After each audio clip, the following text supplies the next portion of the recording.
আপোনাৰ যেতিয়া প্ৰথম সম্পৰ্ক হৈছিলে, যেতিয়া আপুনি ঘৰত কৈছিলে, আপোনাৰ ঘৰৰ মানুহে ভাল পাইছিলে নে বেয়া পাইছিলে? নাই, প্ৰথমতে ভাল পোৱা নাছিলে।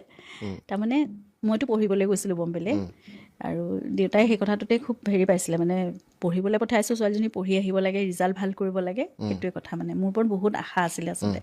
আৰু দেউতাই মানে মোক মানে বেলেগ ধৰণে মানে ভাবিছিলে আচলতে। খুব একাগ্ৰতাৰে মই কাম কৰোঁ, খুব নিষ্ঠা, এনেকুৱা ধৰণে সেই কথাবোৰ ভাবে আৰু মা দেউতাই যি বিচাৰে মই সেয়াই কৰিম, তেনেকুৱা ধৰণেই কথাবোৰ ভাবিছিলে। তাৰপিছত সেইকাৰণে মই যেতিয়া এটা মানে ল'ৰা এজনৰ লগত মোৰ চিনাকি হৈছে, সম্পৰ্ক এটা হ'ব পাৰে বুলি, তেতিয়ালৈকে হৈছে বুলিও গম নাপায় দেই। আমাৰ ঘৰলৈ আহিছিলে, তাৰমানে জুবিন আহিছিলে মোৰ জন্মদিনত, ভনীয়েক 2গৰাকীকে লৈ, চংকী আৰু পামী দুজনী আহিছিলে, তাৰপিছত 2জন তেওঁৰ কাজিন আহিছিলে। তাৰপিছত তেতিয়া মানে মোক সুধিছে কেলৈ আহিছে।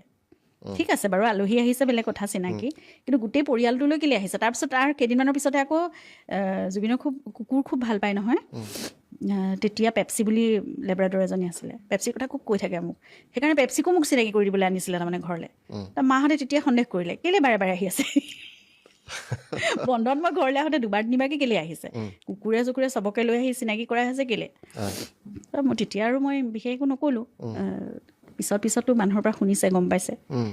দেউতাই কৈছে মই পঢ়িবলৈহে পঠাইছিলোঁ ছোৱালীজনী, ল'ৰা ঠিক কৰিবলৈ পঠিওৱা নাই নহয়, মানুহে মোক হাঁহিব, তুমি এইবোৰ কাম নকৰিবা, এনেকৈ বাৰে বাৰে মোক বুজায় আৰু খুব বুজায়।